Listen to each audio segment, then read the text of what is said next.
warahmatullahi wabarakatuh. Hai teman-teman semuanya. Pada kesempatan kali ini kita akan membahas materi eksponen dalam mata pelajaran matematika peminatan. Yang akan dibahas diantaranya yang pertama ada definisi, yang kedua ada sifat-sifat eksponen, yang ketiga ada contoh soal. Untuk itu kalian silahkan siapkan catatannya, kemudian modul dan alat tulisnya, dan jangan lupa tonton video ini sampai selesai, oke? Apa sih eksponen itu? Ada yang pernah dengar? Ya, betul. Eksponen itu sendiri adalah kata lain dari bilangan pangkat. Nah, mungkin kalau pangkat kalian sudah pernah mendengar di kelas 9 SMP, bukan? Sebelum kita masuk ke materi, alangkah lebih baiknya kalian harus tahu dulu nih, apa sih manfaat belajar eksponen dalam kehidupan sehari-hari. Di antaranya ada manfaat di bidang ekonomi, yaitu untuk mengukur pertumbuhan penduduk. Yang kedua ada untuk menghitung bunga tunggal dan bunga majemuk. Yang kedua ada manfaat di bidang biologi, diantaranya untuk menghitung perkembangan virus atau bakteri. Nah, sekarang kan lagi musim tuh virus corona, itu bisa dihitung perkembangan virusnya oleh eksponen ini. Yang berikutnya ada manfaat di bidang astronomi, yaitu untuk menghitung jarak planet dari matahari dan untuk menghitung gaya gravitasi. Sekarang kita akan lanjut ke materi inti, yaitu tentang definisi dan sifat-sifat eksponen. Secara bentuk umum, definisi dari eksponen itu ketika ada bentuk A pangkat N, ini artinya A dikali dengan A, dikali dengan A, dikali dengan dan seterusnya, dikali A sebanyak N kali. Dengan syarat A-nya tidak boleh sama dengan 0. Kemudian kalian perlu tahu juga apa itu A dan apa itu N. A itu sendiri merupakan bilangan pokok atau basis. Dan N itu merupakan pangkat atau kalian boleh sebut juga dengan sebutan eksponen. Sebagai contoh, kita akan bahas ketika ada bentuk 3 pangkat 4. Ini artinya 3 kali 3 kali 3 kali 3 sebanyak 4 kali. Ada contoh lain. Negatif 2 pangkat 3 sama dengan negatif 2 dikalikan sebanyak 3 kali. Bentuk lain ada negatif 5 pangkat 2 misalkan. Nah, kalian lihat dari contoh sebelumnya sebetulnya seperti terlihat sama, padahal sebetulnya ini berbeda maknanya. Ketika negatifnya ada di dalam kurung, maka negatifnya ikut dipangkatkan. Namun, ketika negatifnya tidak ada di dalam kurung, maka si pangkat 2 yang di 5 ini merupakan milik si 5 itu sendiri. Jadi negatifnya tidak ikut dipangkatkan 2. Maka kalian tulis menjadi negatif 5 kali 5. Berikutnya, kalian harus tahu juga sifat-sifat eksponen. Ini sangat dasar sekali yang harus kalian ingat. Karena apa? Karena ini akan membantu kalian untuk belajar materi eksponen.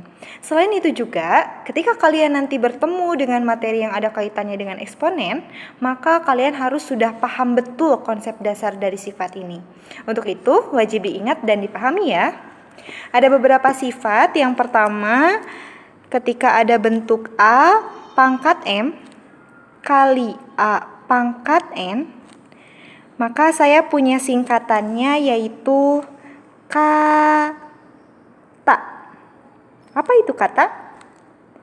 Kali tambah. Maksudnya ketika bilangan pokoknya dikali, maka pangkatnya dijumlah. Ini hasilnya menjadi A pangkat M tambah N. Sebagai contoh, kita contoh, ketika ada 2 pangkat 3 dikali 2 pangkat 5, maka hasilnya sama dengan kata kali pangkatnya ditambah. Jadi 2 pangkat 3 tambah 5 sama dengan 2 pangkat 8. Baik, yang berikutnya sifat yang kedua.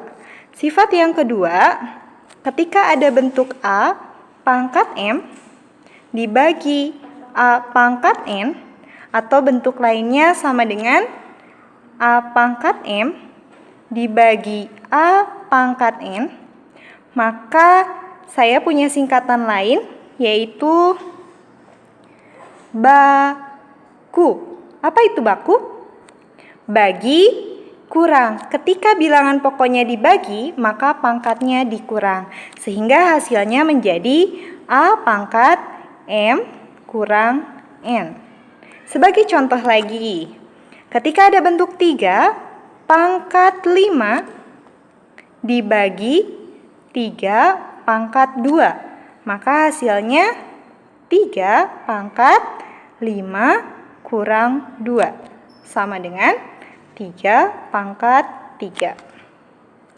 Sifat yang ketiga, ketika ada bentuk A, pangkat M dipangkatkan lagi N, maka singkatannya ada lagi, yaitu pangkal.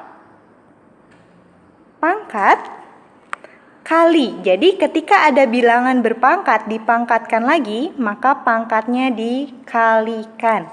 Hasilnya menjadi A pangkat M kali N.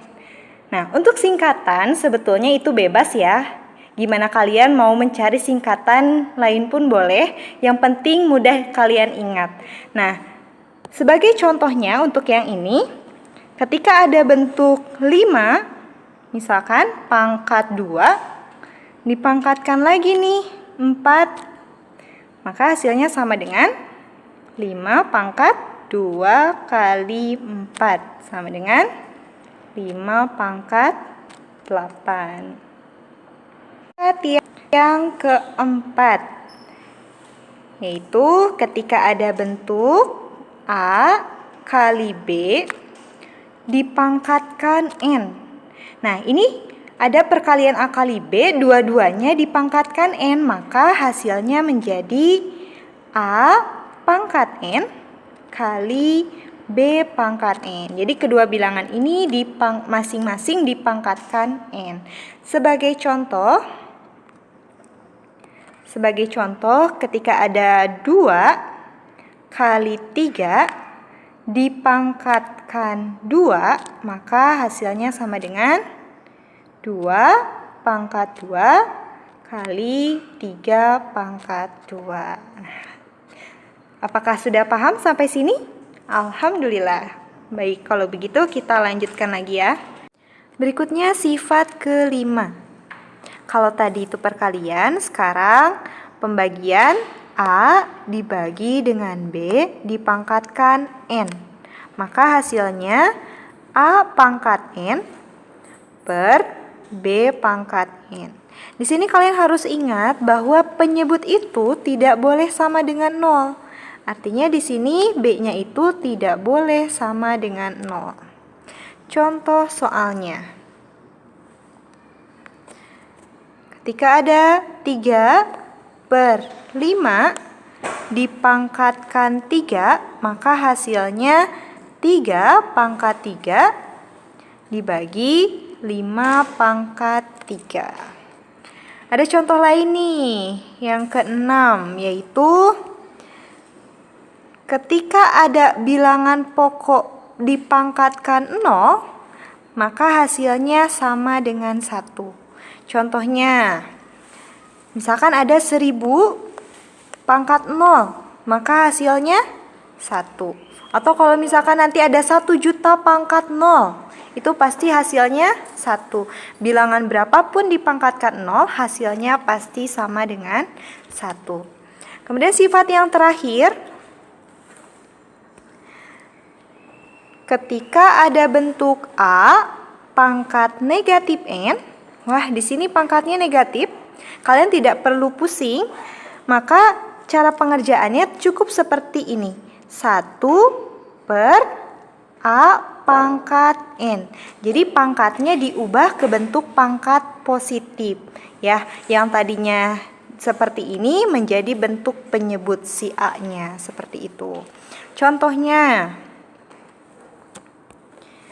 ada 3 pangkat negatif 2. Maka kalau ingin kita ubah menjadi 1/3 pangkat positif 2. Atau kalau misalkan nih di sininya positif, ingin dirubah, ininya menjadi 1 per pangkatnya menjadi negatif. Jadi kebalikannya nanti pangkatnya. Sampai sini, apakah sudah paham? Kalau sudah paham, agar lebih terbayang lagi, mari kita bahas contoh soalnya ya. Contohnya seperti ini. Tentukan bentuk sederhana dari 27 kali A pangkat negatif 7 kali B pangkat negatif 2 kali C dibagi 3 kali A pangkat negatif 2 kali B pangkat negatif 3 kali C pangkat negatif 6. Nah, cara pengerjaannya, sifat-sifat yang tadi itu bisa digunakan untuk bilangan pokok yang sama. Maka di sini kalian harus cari mana di sini yang bilangan pokoknya sama. Oh, ternyata di sini ada A dengan A, kemudian B dengan B dan C dengan C. Ya, untuk itu cara pengerjaannya kita langsung jawab saja. 27 dibagi 3, ini kalian sudah pasti bisa, hasilnya 9 ya. Kemudian ada A pangkat negatif 7 dibagi A pangkat negatif 2. Tadi kalau bagi berarti baku. Baknya itu bagi, kunya itu adalah kurang. Jadi pangkatnya itu tinggal dikurangi. Sehingga hasilnya menjadi A pangkat negatif 7 dikurang negatif 2. Begitupun yang B dan C ya. Karena dibagi maka pangkatnya dikurang. Sehingga menjadi kali B pangkat negatif 2 dikurang negatif 3 kali C pangkat. Nah, kalau tidak ada pangkatnya itu artinya pangkat 1 dikurang negatif 6. Sehingga menjadi sama dengan 9. Kita sederhanakan. Kali A pangkat, ini ada negatif 7 dikurang negatif 2. Negatif ketemu negatif, hasilnya menjadi positif. Sehingga negatif 7 ditambah 2, ini menjadi positif ya. Sehingga negatif 7 ditambah 2 menjadi negatif 5. Dikali B pangkat, ini juga sama, negatif ketemu negatif menjadi positif. Sehingga negatif 2 ditambah 3 menjadi positif 1 kali C pangkat, ini negatif ketemu negatif, positif. Jadi 1 tambah 6 menjadi 7. Kemudian kita sederhanakan lagi. Biasanya kalau bentuk yang lebih sederhana itu adalah ke dalam bentuk pangkat positif. Kalian lihat di sini, ternyata masih ada pangkat negatif. Jadi kita rubah dulu. Yang mana pangkat negatif? Oh iya, yang A ya. Maka A-nya kita ubah dulu menjadi pangkat positif. Caranya, kalian ingat lagi tadi sifat yang terakhir, ketika ada pangkat negatif maka kita ubah menjadi 1 per A pangkat N ya. Sehingga ini menjadi 1 per A pangkat positif 5 kali B-nya, kalau pangkat 1 itu menjadi B kali C pangkat 7. Kalau kita tulis sederhananya menjadi 9 kali B kali C pangkat 7 dibagi A pangkat 5. Seperti itu. Sekian materi pada kesempatan kali ini. Semoga kalian sudah paham dengan apa yang saya sampaikan. Dan sampai jumpa di video berikutnya. Wassalamualaikum warahmatullahi wabarakatuh.